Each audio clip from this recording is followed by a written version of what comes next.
Hello, this is quiz number 6 preview. Quiz number 6 has several problems. The last problem is the most time consuming, so it's important that you look at the preview. Do an attempt. Okay, so the first question, using the following notation, capital M for mass, capital V for volume, capital L for length, capital T for time, capital theta for temperature, express the volume in primary dimensions. Read the book on primary dimensions or watch the video and you can find the answer here. Question 2, same kind of question except it's asking for the primary dimensions of density. Question number 3, express the primary dimensions of viscosity.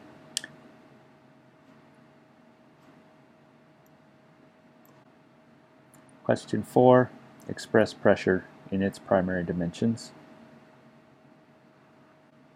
Question 5, according to the Buckingham pi theorem, if there are 6 dimensional variables and 3 primary dimensions, how many dimensionless variables will there be? Numerical answer. Question 6, an engineer needs a value of lift force for an airplane which has a coefficient of lift of 0.4. The pi group is defined as coefficient of lift is equal to 2 times F sub L divided by rho V squared S, where F sub L is the lift force, rho is the density of ambient air, V is the speed of air relative to the airplane, and cap S is the area of the wings from the top view. Estimate the lift force in newtons for a speed of 80 meters per second and an air density of 1.1 kilograms per cubic meter and a wing planform area of 15 square meters. So you want to work this problem and provide the numerical answer in newtons. Question 7 is the long one. It takes a certain length of time for the liquid level in a tank of diameter D, shown here in the picture, to drop from position H1, initial position, to H2, second position, as the tank is drained through an orifice of diameter lowercase d at the bottom of the tank. In this problem you're asked to determine the pi groups that apply to the problem.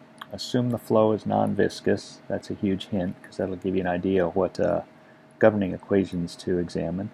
Express the answer in the functional form delta H, so the change in depth, divided by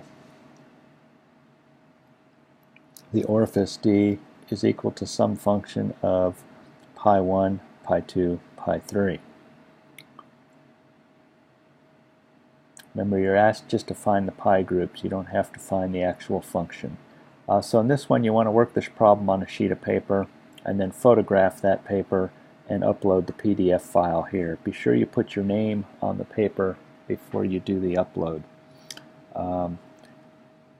And you should be able to fit this on 1 or 2 sheets of paper, so these files don't have to be very big. And that concludes the preview for Quiz 6.